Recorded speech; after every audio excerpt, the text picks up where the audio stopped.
Good morning class. आज हम political science के अंदर 4th चैप्टर को भी कंटिन्यू करेंगे, जिसके अंदर है समानता और स्वतंत्रता। समानता हम पढ़ चुके थे और समानता के अंदर हमने समानता का अर्थ, समानता की परिभाषा और समानता का प्रकार पढ़े, जिसके अंदर हम 5 प्रकार पढ़ चुके थे। एक बार से वापस से देखिए कि इसके अंदर क्या था। तो देखिए, समानता के अंदर सबसे पहले प्रकार के अंदर हमने नागरिक स्वतंत्रता पढ़ी थी कि भारत के समस्त नागरिकों को दी जाने वाली स्वतंत्रता जो थी वो नागरिक स्वतंत्रता के अंतर्गत आती थी। राजनीतिक स्वतंत्रता थी, जिसके अंदर बताया गया था कि सभी व्यक्तियों को समान रूप से जो व्यस्त हो गए हैं उन्हें वोट देने का अधिकार है तथा प्रतिनिधि के रूप में चुनाव लड़ने का भी अधिकार है। इसके अंदर किसी भी प्रकार का कोई भेदभाव नहीं किया गया है। तो ये थी राजनीतिक स्वतंत्रता। फिर थी प्राकृतिक स्वतंत्रता। प्रकृति ने सभी को समान रूप से स्वतंत्र पैदा किया है, इसीलिए प्रकृति द्वारा प्राप्त जितनी भी समानताएं हैं, लिंग, जाति, धर्म, भाषा के आधार पर भेदभाव न करते हुए सभी के साथ समान रूप से व्यवहार करना भी प्राकृतिक समानता के अंतर्गत आएगा। फिर सामाजिक स्वतंत्रता, जिसमें समाज में रहते हुए किसी से भी किसी भी प्रकार का भेदभाव नहीं करना है, सभी को समान अवसर प्रदान करने हैं, कार्य करने के साथ ही साथ समाज के अंतर्गत अपने समाज के उत्थान के लिए आगे बढ़कर कार्य करने के लिए भी समाज में व्यक्ति को पूर्ण रूप से संरक्षण प्राप्त हो तथा समाज में सभी नागरिकों को समान रूप से समानता का अधिकार मिले। इसके अंतर्गत फिर आर्थिक स्वतंत्रता। आर्थिक स्वतंत्रता के अंतर्गत कहा गया था कि सभी व्यक्तियों को रोजगार के अवसर सुचारू रूप से प्राप्त हो और वह अपने परिवार के साथ साथ देश का भी आर्थिक विकास करने में सहयोग प्रदान कर सके। किसी को भी अर्थ के अनुसार व्यक्ति के अंतर्गत भेदभाव नहीं करना है। ये अलग बात है कि व्यक्ति की योग्यता के अनुसार उसे कार्य प्राप्त होगा।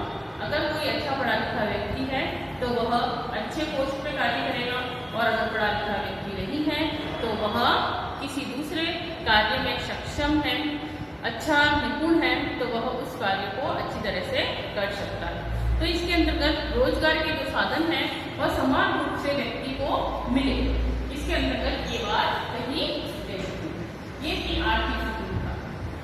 ये हम पढ़ चुके थे, आज हमने रिवाइज किया इसको। नेक्स्ट जो हमारा आज से जो शुरुआत है वह है सांस्कृतिक समानता। संस्कृति क्या होता है?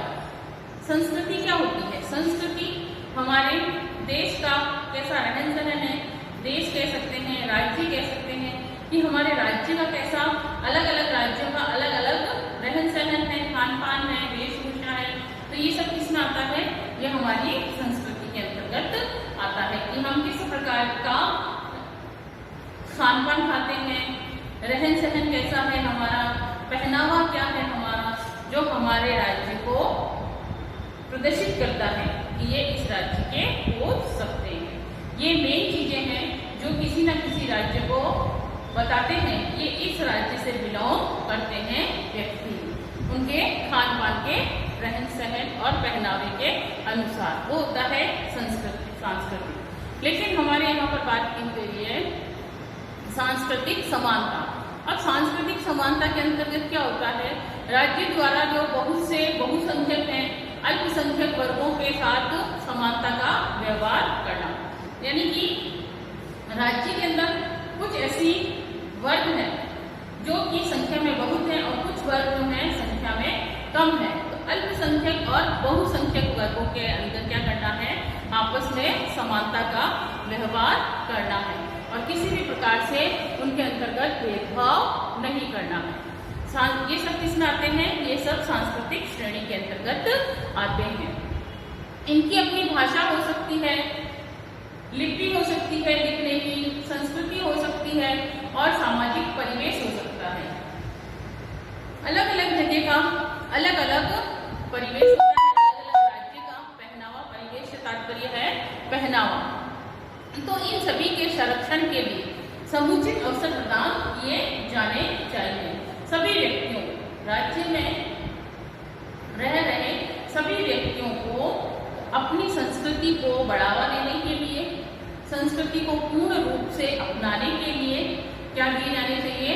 उन्हें अवसर प्रदान किए जाने चाहिए। इसके अंदर किसी भी प्रकार का कोई भेदभाव नहीं होना चाहिए। और सांस्कृतिक समानता की अगर हम बात करें तो सांस्कृतिक समानता को मौलिक अधिकार का भी प्रावधान करता है। सांस्कृतिक समानता जो है इसके लिए मौलिक अधिकार का भी प्रावधान है कि ये मौलिक अधिकार के अंतर्गत भी आती है। तो ये थी हमारी सांस्कृतिक समानता।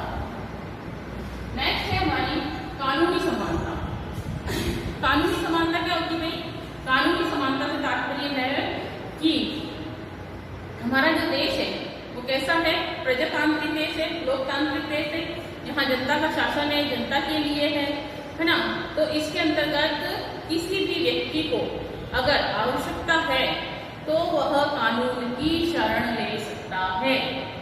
आवश्यकता यानी अगर उसके घर में या कुछ कानूनी विवाद हो गया है संपत्ति को लेकर, या आपस में घरेलू कोई लड़ाई झगड़े हो गए हैं, तो इस प्रकार से वह क्या कर सकता है? कानून की सहायता ले सकता है। तो सभी को कानून की समानता के समक्ष क्या है? कानूनी समानता दी गई है।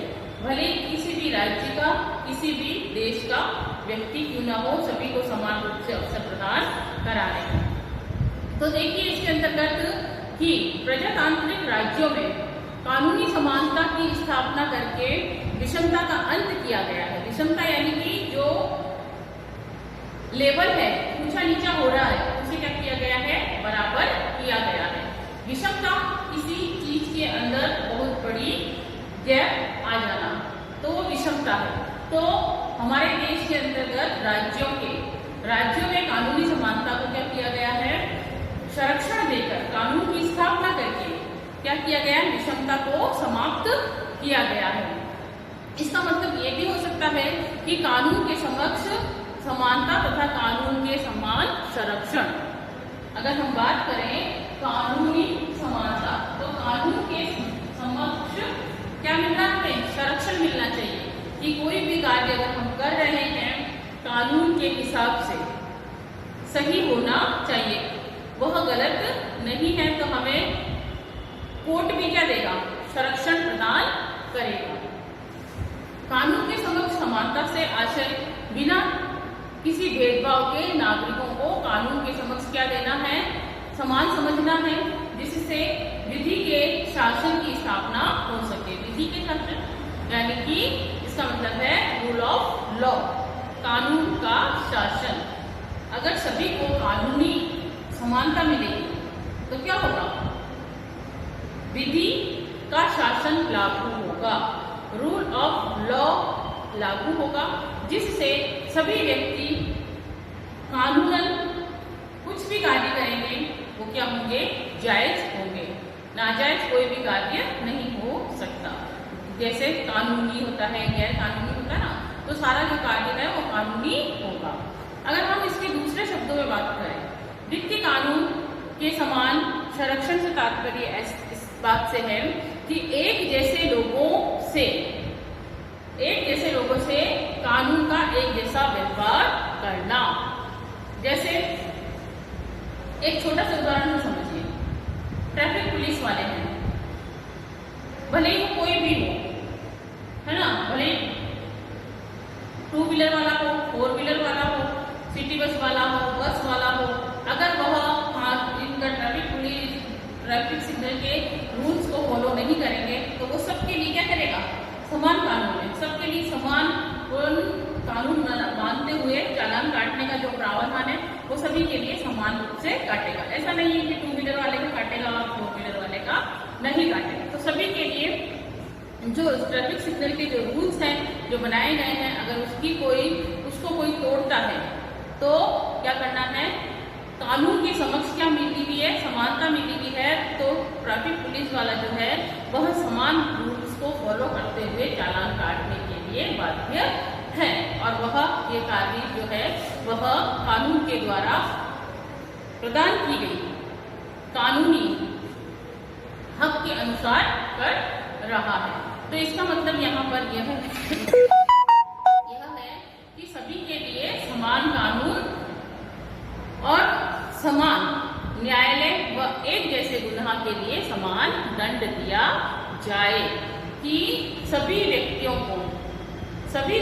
के लिए समान कानून है और समान न्यायालय के अंतर्गत अगर एक दंड भले ही किसी अच्छे बड़े व्यक्ति ने किया है और वही दंड किसी निम्न व्यक्ति ने किया है तो सभी को क्या होना चाहिए, समान रूप से दंड देने का प्रावधान किया गया है। तो वो किसमें आएगा आपके, वो आएगा कानूनी समानता के अंतर्गत। अब जो नेक्स्ट कह रहा है अवसरों की समानता। अवसर क्या होते हैं भाई? किसी न किसी व्यक्ति को अपने आप को अच्छा बताने के अवसर देना, है ना, कि आप क्लास के अंदर कौन कितना अच्छा कार्य कर सकता है। अवसर सभी को मिले, लेकिन उस अवसर को किसने सही समय पर उसका यूज किया, वो क्या कहलाते हैं, अवसर। यहाँ पर जो अगर हम राजनीति की बात करें तो यहाँ पर अवसरों की समानता से तात्पर्य है कि नागरिकों को, जितने भी राज्य के नागरिक हैं उन सभी नागरिकों को समुचित अवसर देना, सभी को समान रूप से समय समय पर अवसर प्रदान कराने से है।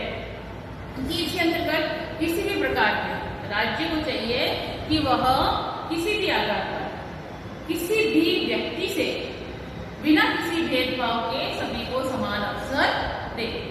सपोज राज्य है, राज्य को चाहिए कि वह व्यक्ति को, राज्य में रह रहे सभी नागरिकों को जाति, धर्म, भाषा, लिंग, संप्रदाय, नस्ल, इन किसी के भी आधार पर भेदभाव न करे और सभी को समान अवसर दे अपने कार्यों को उचित रूप से करने के लिए।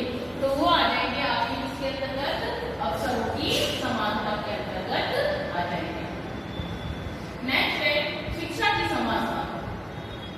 आप पढ़ रहे हैं, आपको पता है शिक्षा की क्या वैल्यू है आज के जमाने में। अगर व्यक्ति शिक्षित है तो उसका दिमाग जो है खुले विचारों का घर, और अगर व्यक्ति शिक्षित नहीं है तो उसका जो मस्तिष्क है वह उन सभी विचारों को अच्छी तरह से समझने और सोचने के लिए इतना ज्यादा जोर नहीं दे सकता अगर वह शिक्षित नहीं है। और एक शिक्षित व्यक्ति विचारों के ऊपर, किसी भी प्रकार के विचारों पर अपने किसी भी कोई भी एक टॉपिक हो तो अगर वो शिक्षित व्यक्ति है तो वह अपने विचार बहुत आसानी से और बहुत खुलेपन से प्रस्तुत कर सकता है। तो शिक्षा का अधिकार जो है कानून में बनाया गया है कि पहले शिक्षा का अधिकार, वैसे तो अधिकार नहीं है संविधान के अंतर्गत, लेकिन अब इसे मौलिक कर्तव्य के अंतर्गत भी जोड़ा गया है कि सभी व्यक्तियों को चाहिए, देश के सभी नागरिकों को चाहिए कि वह अपने 6 से लेकर 14 वर्ष तक के जो भी बालक बालिका हैं उनको क्या करें, प्राथमिक और अनिवार्य शिक्षा, प्राथमिक अनिवार्य शिक्षा निःशुल्क राज्य सरकार प्रदान करा रही है। तो अभिभावकों को चाहिए कि वह शिक्षा के समान अवसरों का लाभ लेते हुए अपने बच्चों को क्या करें, शिक्षित करें। ये कानून भी है, कानूनन अधिकार भी है और मौलिक अधिकार प्लस कर्तव्य दोनों के अंतर्गत जोड़ा गया है।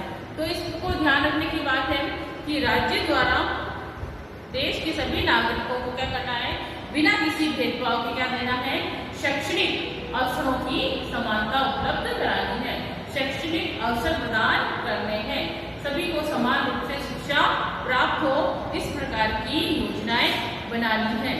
लेकिन राज्य द्वारा समाज में कुछ ऐसे वर्ग हैं, कमजोर वर्ग हैं, पिछड़े वर्ग हैं, है ना, तो उनके लिए विशेष सुविधाएं प्रदान करना समानता का हनन नहीं होगा।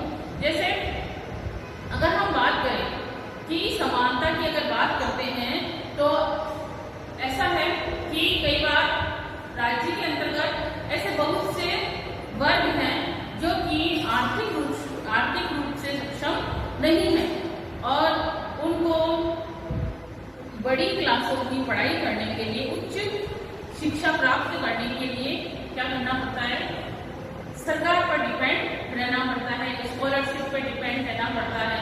तो सरकार को चाहिए कि समय समय पर ऐसी योजनाएं बनाए और उन कमजोर वर्गों के छात्र छात्राओं के लिए स्कॉलरशिप, छात्रवृत्ति जो होती है वह निकाली जाए और उन्हें वो प्रदान की जाए।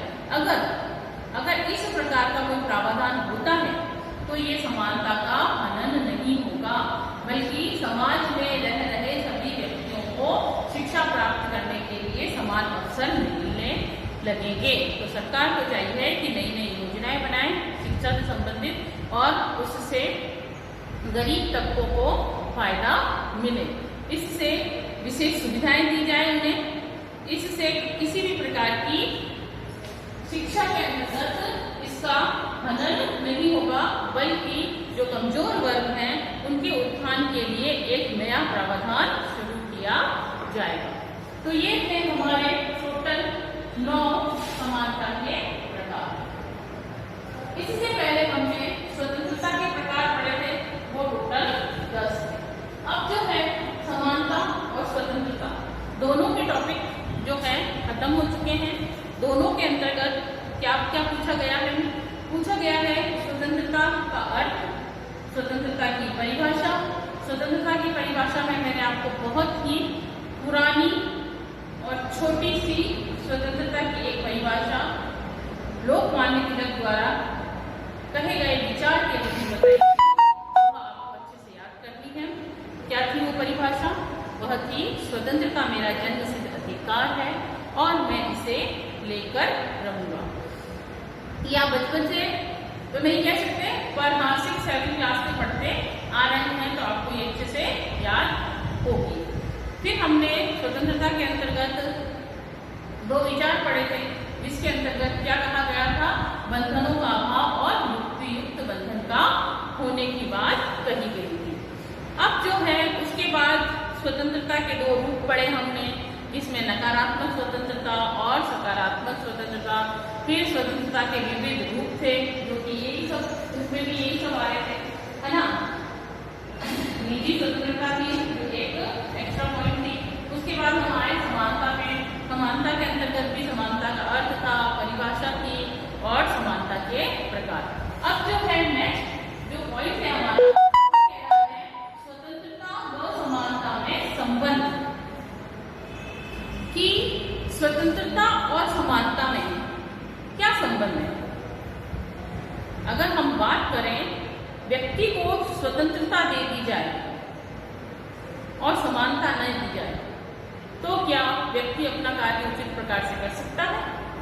नहीं कर सकता, क्योंकि देश के नागरिक होने के नाते सभी व्यक्तियों को यह अधिकार है कि वह सभी को समान रूप से स्वतंत्रता भी प्राप्त होनी चाहिए और समानता भी प्राप्त होनी चाहिए।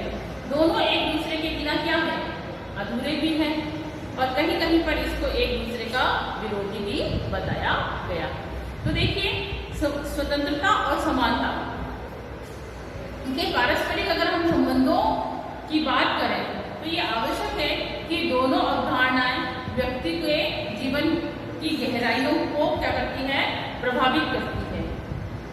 स्वतंत्रता भी प्रभावित करती है व्यक्ति के जीवन को और समानता भी प्रभावित करती है। लेकिन इसके जो मत हैं, 2 मत प्रस्तुत किए गए हैं इसके अंतर्गत। एक मत जो है वो कहता है कि स्वतंत्रता और समानता परस्पर क्या है? विरोधी है। विरोधी यानी कि दोनों एक दूसरे के दुश्मन के रूप में कहे जा सकते हैं, विरोध कर रहे हैं एक दूसरे का विरोध कर रहे हैं। तो इसमें विरोधी मानने वाले जो हैं वो कहते हैं, इस मत को समर्थन करते हुए कहते हैं, जिसके अंतर्गत जो लॉर्ड एक्टन है, कौन है? Lord Acton. कौन है भाई? ये विद्वान है। ये विद्वान कहते हैं कि इस विद्वान का मानना है कि स्वतंत्रता और समानता एक दूसरे की क्या मान रहे हैं? वो विरोधी मान रहे हैं। तो जब ये विरोधी मान रहे हैं तो विरोधी मानते हुए इसका तात्पर्य ये कह रहे हैं कि समानता के आवेश ने स्वतंत्रता की आशा को व्यक्त कर दिया है। क्या कह रहे हैं वो? कि समानता की आशा, कि सभी व्यक्तियों को क्या मिले? समानता। तो इस समानता के आवेश ने स्वतंत्रता की जो आशा है, जो व्यक्ति स्वतंत्रता चाहते हैं, वो आशा क्या कर दी है? व्यक्त कर दी है। ये कौन कह रहा है? लॉर्ड एक्टन ने कहा है। और साथ ही साथ वो ये मानते हैं कि उनकी मान्यता है कि वो मानते हैं कि प्रकृति में भी असमानता विद्यमान है, कि प्रकृति में भी कहीं ना कहीं असमानता है। योग्य तथा अयोग्य में समानता स्थापित करने का कोई औचित्य नहीं है। कि कोई अगर योग्य व्यक्ति है और एक अयोग्य व्यक्ति है, अगर हम उन दोनों व्यक्तियों को समान बताएं कि ये दोनों समान है, तो इसका कोई भी वास्तविकता नहीं है, कोई भी औचित्य नहीं है। क्योंकि एक योग्य और अयोग्य व्यक्ति को अगर हम समान बताएं कि दोनों समान हैं, तो यह उचित नहीं होगा। ये तथ्य कौन दे रहा है? ये तथ्य दे रहे हैं लॉर्ड एक्टन।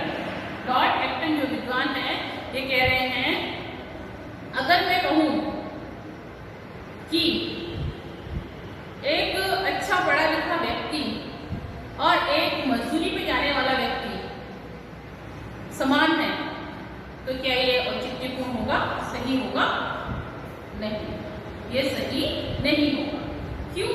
क्योंकि एक क्वालिफाइड व्यक्ति जो है, उसके सोचने समझने और अपने विचार प्रस्तुत करने के अलग ही तरीके होंगे, जबकि जो अशिक्षित व्यक्ति है, मजबूर व्यक्ति है, उसके अंतर्गत इन सब चीजों की क्या पाई जाएगी? कमी पाई जाएगी। तो यहाँ पर वो यही बताना चाह रहे हैं कि एक योग्य व्यक्ति और अयोग्य व्यक्ति को अगर हम कहें कि इन दोनों में क्या है? समानता स्थापित की जा सकती है, तो ये क्या कहलाएगा? औचित्यपूर्ण बात कही जाएगी, और न ही वास्तविक रूप से समानता स्थापित की जा सकती। उन दोनों के बीच में किसी भी प्रकार की समानता स्थापित नहीं की जा सकती है। और व्यवहार में भी दोनों में किसी न किसी परिस्थिति में क्या मिलेगा? भेद पाया ही जाएगा। किसी न किसी एक परिस्थिति को स्थापित किया जा सकता है, लेकिन सभी परिस्थितियां एक जैसी नहीं हो सकती। उस परिस्थितियों में अंतर जरूर दिखाई देता है। दूसरा हमारा इसके संबंध में बात की गई है कि दूसरा विचार कहता है एक दूसरे के पूरक मानते हैं। ये कहता है कि समानता और स्वतंत्रता जो है एक दूसरे के पूरक है। समानता के बिना स्वतंत्रता की आशा नहीं की जा सकती, और स्वतंत्रता के बिना समानता स्थापित नहीं की जा सकती। तो इसको स्थापित करने के लिए कौन कह रहा है? इसको स्थापित करने के लिए रूसो की बात कहता है। कौन कहता है? रूसो। पहले भी हमारे सामने इस विद्वान का नाम कई बार आ चुका है। और रूसो कहता है कि समानता के बिना स्वतंत्रता जीवित नहीं रह सकती। अगर समानता नहीं है तो स्वतंत्रता का कोई अस्तित्व नहीं है, वह जीवित नहीं रह सकती। क्या कह रहा है? उनको कह रहा है समानता के बिना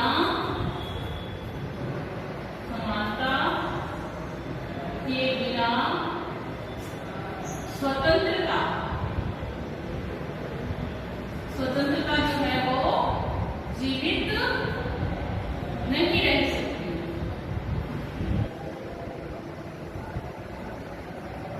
ये किसके कहे हैं शब्द?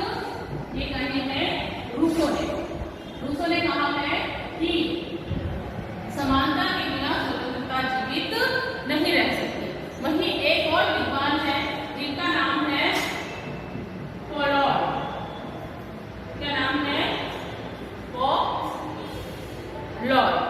वह समानता और स्वतंत्रता पर अपने विचार देते हुए कहते हैं कि स्वतंत्रता की समस्या का एकमात्र समाधान है वो किसमें निहित है? समानता में निहित है।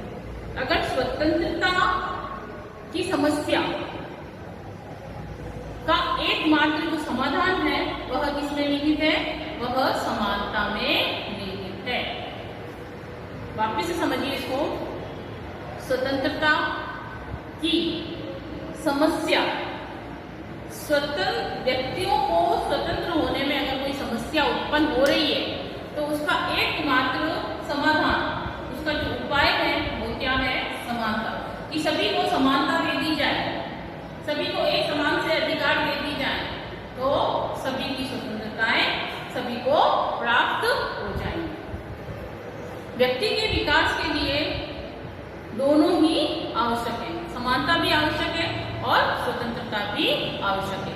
समानता के बिना स्वतंत्रता का कोई अस्तित्व नहीं है और स्वतंत्रता के बिना समानता का कोई अस्तित्व नहीं है।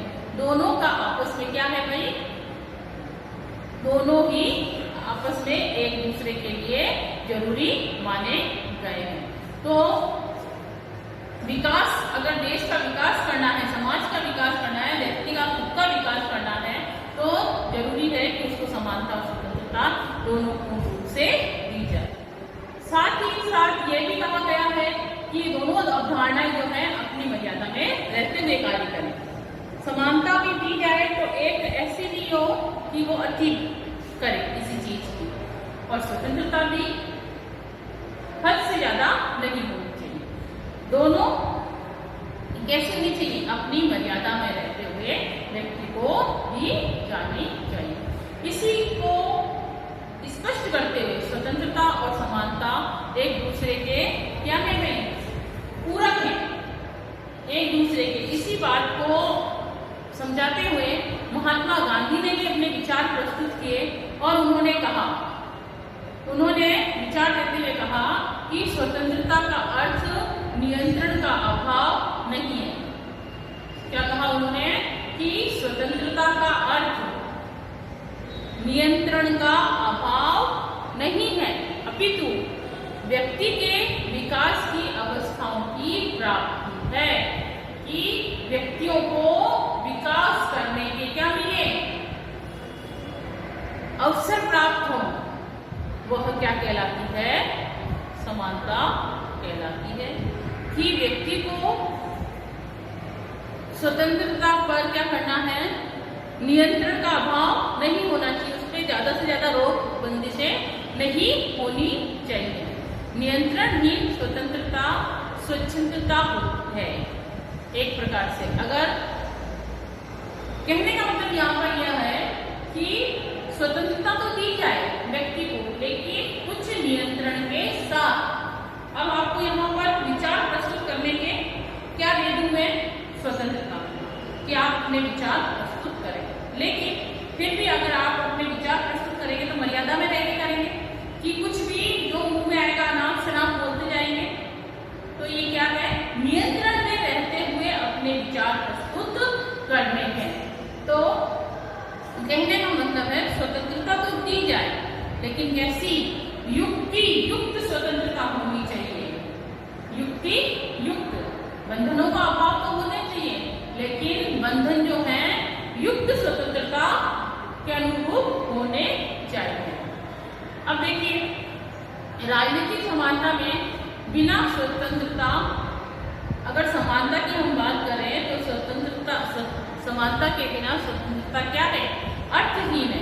जब व्यक्ति को समानता नहीं मिलेगी, समान अवसर नहीं मिलेंगे तो उसकी स्वतंत्रता का कोई भी अर्थ नहीं रहेगा। तो आवश्यक है कि नागरिकों का एक बहुत बड़ा जो समूह है वह शासन की भागीदारी से वंचित हो जाएगा। अगर इस प्रकार से समानता और स्वतंत्रता दोनों रूप से ना दी जाए तो समाज में रह रहे व्यक्तियों का जो समूह है वह क्या हो जाएगा, वह शासन की भागीदारी से वंचित हो जाएगा और नागरिकों को समानता के अभाव में स्वतंत्रता का उपभोग करने के अवसर भी नहीं मिलेंगे। तो ये बात कही गई है समानता और स्वतंत्रता में। इसीलिए क्या कहा गया है, दूसरी ओर अगर हम बात करें तो सामाजिक समानता के अभाव में स्वतंत्र कुछ लोगों का जो विशेषाधिकार है वो बनकर रह जाएंगे कि अगर हम सभी को समान रूप से अवसर नहीं देंगे, कुछ विशेष लोगों को अवसर प्रदान करेंगे तो ये एक प्रकार से विशेषाधिकार बनकर रह जाएंगे कि कुछ ही लोगों को विशेष अधिकार दिए गए हैं और फिर वह अपने विशेषाधिकारों का गलत उपयोग कर सकते हैं। तो समाज में रह रहे सभी को पूर्ण रूप से सभी प्रकार के अवसरों को प्रदान किया जाए। अब एक है हर्बर्ट बीन। हर्बर्ट बीन इस विषय में अपने विचार प्रस्तुत करते हुए कहते हैं कि स्वतंत्रता में समानता निहित है, स्वतंत्रता में समानता निहित है। स्वतंत्रता और समानता एक दूसरे के पूरक है तो इनके अंतर्गत ये निहित है और स्वतंत्रता तथा समानता में परस्पर कोई द्वंद्व नहीं है, कोई आपस में मतभेद नहीं है और ये दोनों एक दूसरे से पृथक हैं, वरन एक ही आदर्श के दो तथ्य हैं। अलग अलग होते हुए भी एक अच्छे आदर्श देश की कल्पना जो की जा सकती है वह इन दोनों के साथ में रहते हुए ही की जा सकती है, स्वतंत्रता और समानता। तो ये हमारा चैप्टर था स्वतंत्रता और समानता। अच्छे से आपको समझ में आ गया होगा।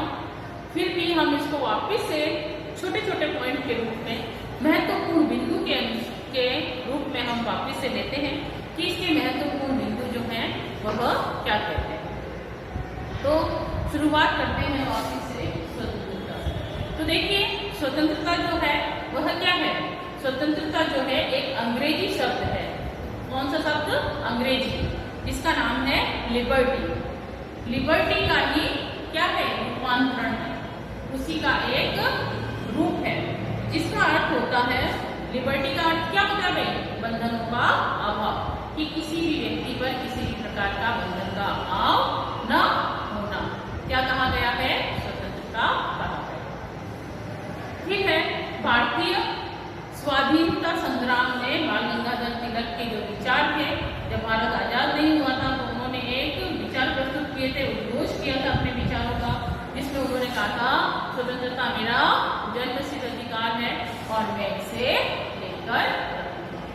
स्वतंत्रता के दो विचार प्रस्तुत किए गए थे, जिसमें कहा गया था बंधनों का अभाव, कि किसी भी व्यक्ति के ऊपर बंधन नहीं होने चाहिए, बंधनों का अभाव होना चाहिए। और दूसरा विचार दिया गया था युक्ति युक्त बंधनों का होना, बंधन तो होने चाहिए लेकिन कुछ नियंत्रण के अकॉर्डिंग होने चाहिए। फिर था प्रकृति ने सभी मनुष्य को क्या किया है भाई, स्वतंत्र एवं यथा योग्य समान पैदा किया है, कि सभी व्यक्तियों को स्वतंत्र रूप से पैदा किया है। प्रकृति ने किसी भी प्रकार का कोई भेदभाव नहीं किया। अगर हम राजनीतिक स्वतंत्रता की बात करें तो राजनीतिक स्वतंत्रता में लोकतंत्र को क्या बताया गया है, लोकतंत्र की आत्मा बताया है। राजनीति के अंतर्गत स्वतंत्रता को लोकतंत्र की आत्मा कहा गया है। आर्थिक स्वतंत्रता के बिना अन्य स्वतंत्रताएं निरर्थक है। अगर व्यक्ति को आर्थिक रूप से स्वतंत्रताएं नहीं दी जाएंगी तो बाकी की जितनी भी स्वतंत्रताएं हैं, बाकी ऊपर की जितनी भी चारों स्वतंत्रताएं हैं, ये क्या हो जाएंगी, निरर्थक हो जाएंगी, इनका कोई अर्थ नहीं रहेगा। ये कहा गया है, इसके बारे में आर्थिक स्वतंत्रता के बारे में कहा गया है कि आर्थिक स्वतंत्रता तो व्यक्ति को मिलनी ही चाहिए। फिर कहा कि राष्ट्रीय, जो राष्ट्रीय है, स्वतंत्रता संप्रभुता का ही दूसरा नाम है। राज्य की संप्रभुता व्यक्ति की स्वतंत्रता पर बंधन आरोपित नहीं है, बल्कि मनुष्य राज्य में रहकर जो व्यक्ति है वह राज्य में रहकर की अपनी वास्तविक स्वतंत्रता का क्या कर सकता है, उपभोग कर सकता है, उपयोग कर सकता है। आर्थिक असमानता, न्यायपालिका पर नियंत्रण, शिक्षा का अभाव, विधि के शासन का अभाव, आतंकवाद आदि, ये सभी क्या है, ये सभी स्वतंत्रता के मार्ग की बाधाएं हैं। हमने स्वतंत्रता की बाधाओं में पढ़ा था कि ये सभी क्या शो करती हैं कि स्वतंत्रता को रोकती हैं, स्वतंत्रता के मार्ग में बाधा के रूप में अपने आप को उजागर करती हैं। कौन कौन सी? आर्थिक असमानता, दूसरा कहा गया न्यायपालिका पर नियंत्रण, शिक्षा का अभाव, विधि का शासन और आतंकवाद। ये 5 पॉइंट भी अगर आप याद कर लेते हैं तो क्वेश्चन आता है कि स्वतंत्रता के मार्ग में आने वाली बाधाओं को स्पष्ट कीजिए। इसके बारे में आप अच्छे से लिख सकते हैं। फिर नेक्स्ट है समानता और स्वतंत्रता एक दूसरे के क्या है भाई, पूरक हैं। फिर समानता के विविध रूप थे जो हमने पढ़े, नाम की समानता, राजनीतिक, प्राकृतिक, सामाजिक, आर्थिक, सांस्कृतिक, कानूनी, अवसरों की समानता और शिक्षा की समानता। ये सब किसमें आ गए, आपके समानता के अंतर्गत। और समानता के आंगन में ही स्वतंत्रता का जो पौधा है वो क्या होता है, पनपता है। अगर व्यक्ति को स्वतंत्र छोड़ दिया जाए, बंधन होने चाहिए युक्ति है ना, लेकिन अगर व्यक्ति को स्वतंत्र छोड़ दिया जाए तो क्या होगा, समानता दी जाए तो वह अच्छे से अपने विचारों को प्रस्तुत कर सकता है। इसीलिए कहा गया कि सभी को समान अवसर मिलने चाहिए, कि समानता के आंगन में ही स्वतंत्रता का पौधा पनपता है।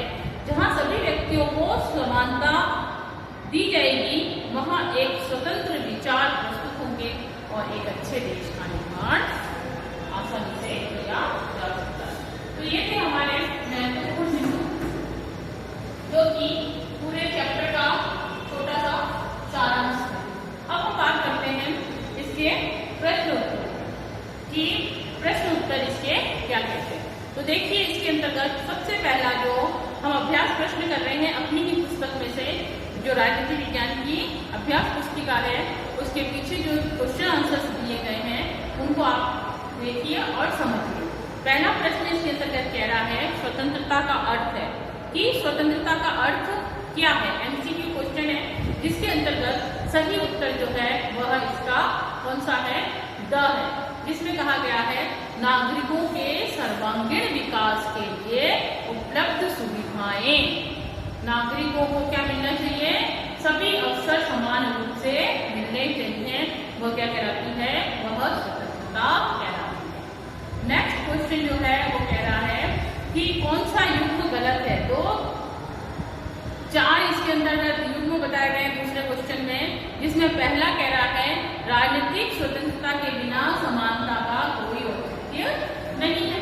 बिल्कुल सही है कि राजनीतिक समानता के बिना स्वतंत्रता का कोई औचित्य नहीं, अभी हमने पढ़ा, बिल्कुल सही बात कही है उसमें। फिर कहा समानता विधि के शासन से संभव है, बिल्कुल सही बात है ये भी, कि जो समानता अगर स्थापित की जाएगी तो किसके अनुसार की जाएगी, विधि के शासन के द्वारा स्थापित की जाएगी। तो हाँ ये सही है। तीसरा है समाज में संपत्ति का सभी नागरिकों में समान वितरण हो, नहीं, ऐसा कुछ भी हमने नहीं पढ़ा इसके अंतर्गत कि समाज की जो संपत्ति है, समाज में जितनी भी संपत्ति है उसे सभी नागरिकों में समान रूप से बांट दिया जाए, नहीं। चौथा जो कह रहा है वो कह रहा है राष्ट्रीय संप्रभुता के बिना स्वतंत्रता कपोल कल्पना है, सही है। तो इसके अंतर्गत 1, 2 और 4 सही है, तीसरा सही नहीं है। थर्ड क्वेश्चन कह रहा है सामाजिक समानता को स्पष्ट करने वाला कथन कौन सा सही है। तो इसके अंतर्गत 4 कथन बताए गए हैं, जिसमें पहला वो कह रहा है व्यक्ति के विकास के समान अवसर, व्यक्ति को विकास के समान अवसर मिलने चाहिए, बिल्कुल सही है। बिना भेदभाव के कानून संरक्षण मिलना चाहिए, बिल्कुल सही बात कही गई है।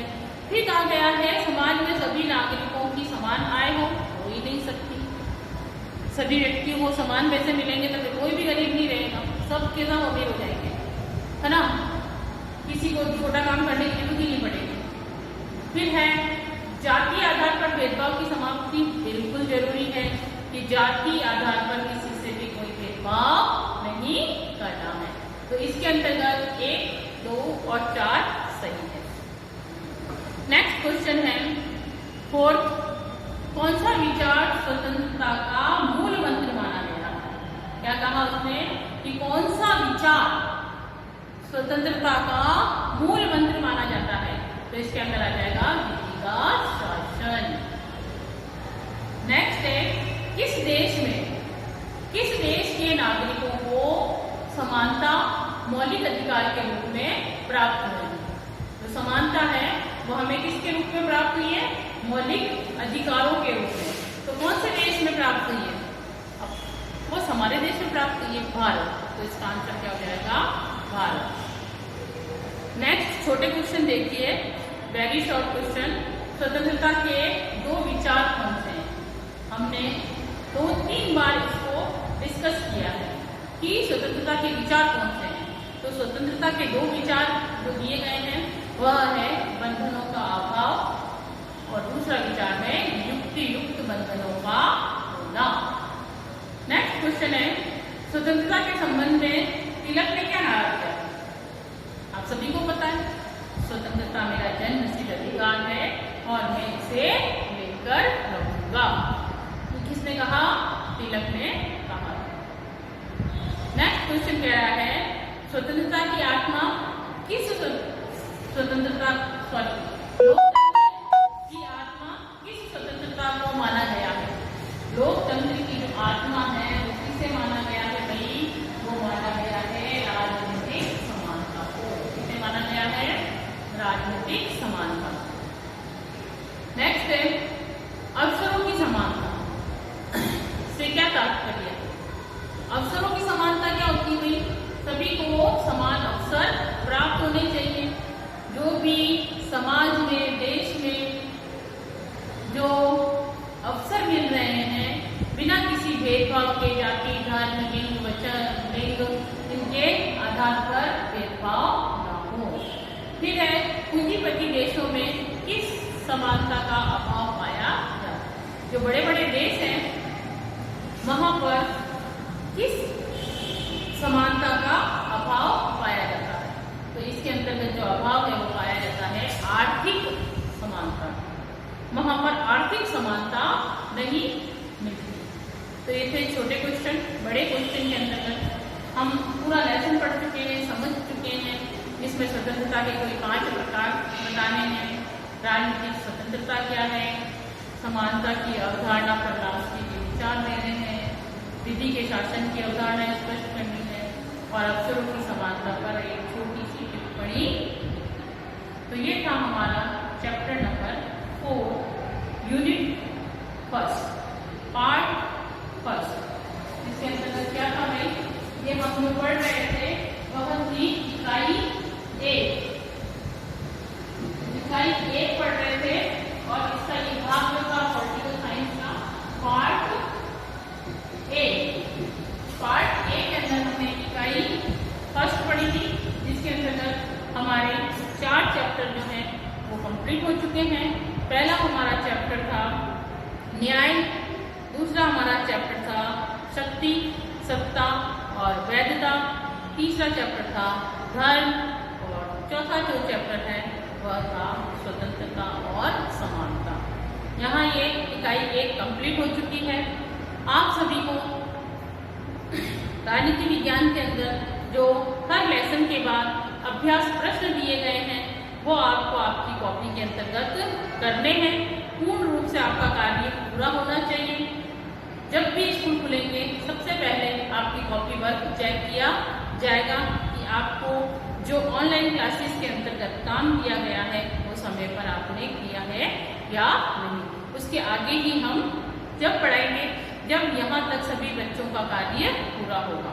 तो मैं आप लोगों से रिक्वेस्ट करती हूँ कि आप सभी जितने भी पॉलिटिकल साइंस के स्टूडेंट्स हैं वो समय पर इकाई 1 के चैप्टर 4 कंप्लीट कर लें। Thank you class. आप लोगों को आराम से ये समझ में आ रहा होगा जो भी मैं आपको पढ़ा रही हूँ, समझा रही हूँ, और आप लोग, मैं आशा करती हूँ कि आप लोग टाइम पे अपना काम भी पूर्ण कर